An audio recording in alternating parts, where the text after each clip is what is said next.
Hello everyone, Radhe Radhe. Welcome back to our channel.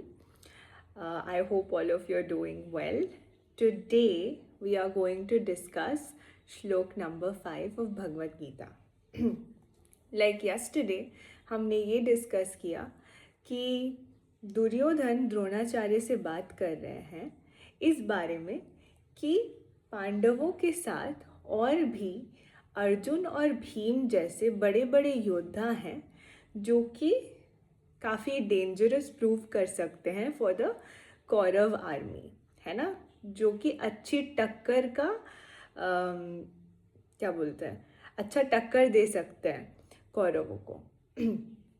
आज हम श्लोक नंबर 5 पढ़ेंगे, उसका कंटिन्यूएशन, विच गोज दृष्टकेतुश्चकेतानः काशीराजस्य वीर्यवान् पुरुजित्कुन्तिभोजश्च शैब्यश्च नरपुंगवा, विच मीन्स इनके साथ ही दृष्टकेतु, चेकितान, काशीराज, पुरुजित, कुंती भोज तथा शैब्य जैसे महान शक्तिशाली योद्धा भी हैं। तो यहाँ पे वो मेंशन कर रहा है दुर्योधन कि ऐसे और भी योद्धा हैं जो कि काफ़ी बलशाली हैं। अर्जुन भीम जितने तो बलशाली नहीं, बट लेट्स से कि मीडियम लेवल के बलशाली हैं। तो उनका नाम बताया, जैसे दृष्टकेतु, चेकितन, काशीराज, पुरुजित, कुंती भोज और शैब्य। इसके बाद we will go to another shloka. We'll do shloka 6 also because these shlokas are very small. ठीक है, we'll go into continuation. युधमन्युश्च विक्रान्तः उत्तमौजाश्च वीर्यवान् सौभद्रो द्रौपदेयाश्च सर्व एवं महारथा। पराक्रमी युधामन्यु, अत्यंत शक्तिशाली उत्तमौजा, सुभद्रा का पुत्र तथा द्रौपदी के पुत्र, ये सभी महारथी थे। तो यहाँ पे व्हाट दुर्योधन इज डूइंग कि वो सारे जो best players as in best योद्धा हैं, मतलब पांडवों के साइड में, उनको नेम कर रहा है एक एक करके इन श्लोक नंबर 5 एंड श्लोक नंबर 6। ठीक है, so now will go to the shloka number 7। Shloka number 7 में क्या है? अस्मांक तु विशिष्टाये तांत्रिबोध द्विजोत्तमं नायकामं सैन्यस्य संज्ञार्थं तान् ब्रवीमीते, विच मीन्स किंतु हे ब्राह्मण श्रेष्ठ, आपकी सूचना के लिए मैं अपनी सेना के उन नायकों के विषय में बताना चाहूँगा जो मेरी सेना को संचालित करने में विशेष रूप से निपुण हैं। तो now what he is trying to do is कि अब अपनी सेना के बारे में दुर्योधन बात कर रहे हैं, और यहाँ पे उन्होंने ब्राह्मण श्रेष्ठ किसको कहा है?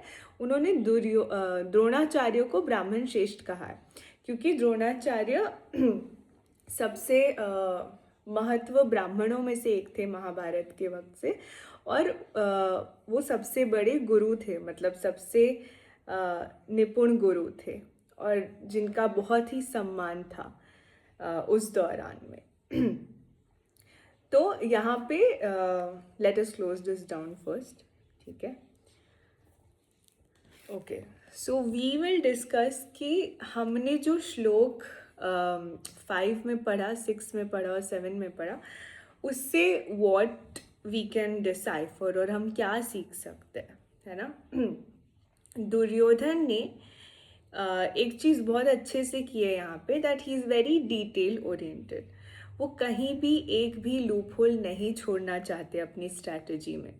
तो वो देख रहे हैं कि कितने सारे योद्धा हैं और हर योद्धा का वो निरीक्षण कर रहे हैं कि किसका कितना बल है, किसकी कितनी क्षमता है, कौन हमें कैसे अटैक कर सकता है और हमारे पास कौन कौन से लोग हैं और जो उनको काउंटर अटैक कर सकते हैं।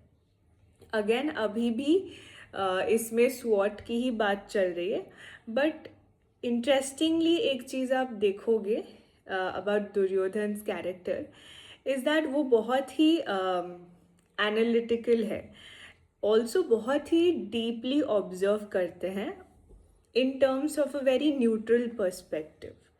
He was not at all emotional here, knowing that they were also his cousin brothers, you know. So he plays the game with his mind. He keeps his emotions out of the game, which is also a very strong, you know, a very strong approach to take, but not in the way that Duryodhan has done. Duryodhan is heartless and cruel, so that is different.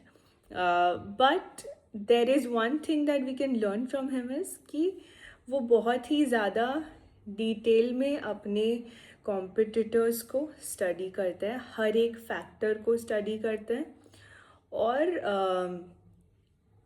वो किसी भी चीज़ को lightly नहीं ले रहे हैं। मतलब he is not over confident now. पहले पहले he was a little over confident क्योंकि उनको ऐसा था कि उनके पास नारायणी सेना है, तो आगे वाले क्या ही उखाड़ लेंगे।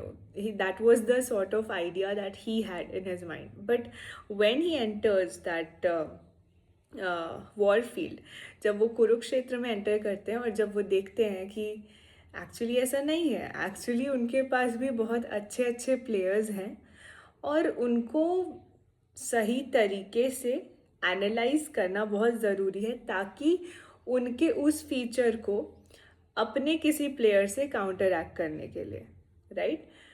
तो यहाँ पे एक बहुत अच्छा शत्रुबोध होना ज़रूरी है, एज इन कॉम्पिटिटर्स एनालिसिस होना ज़रूरी है। हम दुर्योधन से ये सीखते हैं। सो ओके, आई होप आज का लेसन आप सबके लिए बहुत ही ज़्यादा हेल्पफुल रहा हो। I know when we are working in a world where we have to be consistently very careful about our decisions, so this is something that we can keep in mind to use it in our real life. All right, I'll come back again.